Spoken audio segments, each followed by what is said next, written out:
చండీయాగం చేసి ఆ చండీయాగం అనంతరం ప్రెస్లో ఆ ప్రశ్న అడిగిన వ్యక్తికి ఆ సమాధానం చెప్పి అగ్గి పుట్టించాడు బ్రాహ్మణులలో.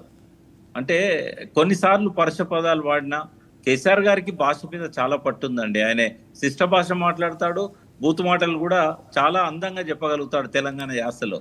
కాబట్టి అది అన్నింటికి మించి sir, if you permit me just ఒకే ఒక్క నిమిషం చెప్తా. వారు కేంద్ర మంత్రిగా ఢిల్లీలో ఉన్నప్పుడు నేను ఢిల్లీలోనే పనిచేసేవాడిని. యా అతి తక్కువ మంది మీడియా మిత్రుల్ని పిలిచేవారు. ఆయన Yes.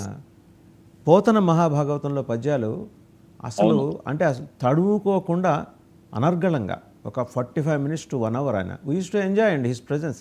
అండ్ ఇంకోటి ఆయన ఆ రోజు కూడా చెప్పారు, ఉద్యమ ఆకాంక్షల్ని రేకెత్తించడం కోసం నేను పరుషంగా ఏదైనా మాట్లాడుంటే ఉండొచ్చు, కానీ I do not really mean that అని చెప్పేసి కూడా చెప్పారు. మీరన్న మాటతో ఒకటికి 2 సార్లు చెప్పాలి. ఆయన ప్రజెన్స్లో ఉంటే భాష తాలూకు మాధుర్యాన్ని ఎవరైనా ఖచ్చితంగా అనుభూతిని ఎక్స్పీరియన్స్ అవుతారండి. That I have experienced. వారికి లోపల అట్లాంటిది ఏమీ లేదు. ఇన్ఫ్యాక్ట్ మీరు అన్నారు కదా, 2 రాష్ట్రాల పురోహిత సమాజానికి ఆ యాగాలలో కూర్చున్న యాజులందరికీ కూడా వారు అద్భుతంగా సత్కారాలు చేసి పంపించారు. ఎక్కడా వివక్ష పాటించలేదు ఆయన. ఏమి వ్యక్తిగతంగా కూడా ఆయన ఎప్పుడూ ఆ తరహా వ్యక్తి కాదు. అంటే ఒక నాయకుల్లో మనం ఆయన ఫ్యూడల్ మనస్తత్వాన్ని ఎండగట్టడానికి ఎంత ముందుకు వచ్చామో మంచితనాన్ని కూడా మనం చెప్పాలి సార్. తప్పకుండా చెప్పాలి. అయితే ఆయన లోపల విశ్వ మానవుడు ఉన్నాడండి. ఆయనే జగన్ గారితో ఈ చర్చలు జరిపిన సందర్భం మీకు గుర్తు చేస్తాను. ఆయన ఏమన్నాడంటే 2 తెలుగు రాష్ట్రాలకు కావాల్సిన నీళ్లు ఉన్నాయి, కాకుంటే కృష్ణాలో తక్కువ ఉన్నాయి, గోదావరిలో ఎక్కువ ఉన్నాయి. మనం ఈ రెండింటిని సామరస్యంగా కూర్చొని మాట్లాడుకొని అనుసంధానం చేసుకున్నట్టయితే మీరు కరువుతో బాధపడరు, మేము కరువుతో బాధపడము అని చెప్పి ఆయన అనేక ప్రణాళికలు జగన్ గారికి చెప్పారండి. ఆయన అంతకుముందు ఏమనుకున్నారంటే చంద్రబాబు మనకు సహకరించాడు, అంతకుముందు మాటలు కూడా సరిగా లేకుండే వాళ్ళకి, ఒకరి మీద ఒకరికి ఇంటర్నల్ గా ఆ ద్వేషం అనేది, కోపాలు అనేటివి ఉండేటివి.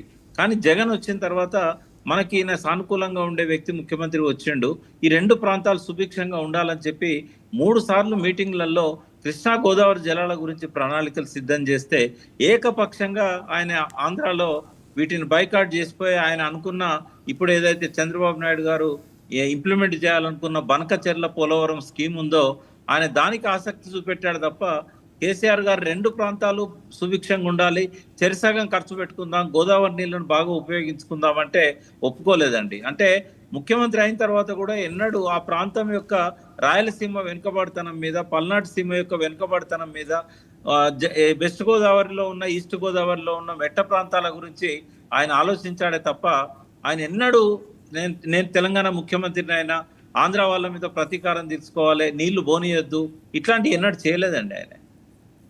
అంటే ఆయన లోపల వెరీ ట్రూ. అంటే ఎడ్యుకేషన్ అండ్ ఎవాల్యుయేషన్ మీరు చాలా పర్ఫెక్ట్గా చేశారు.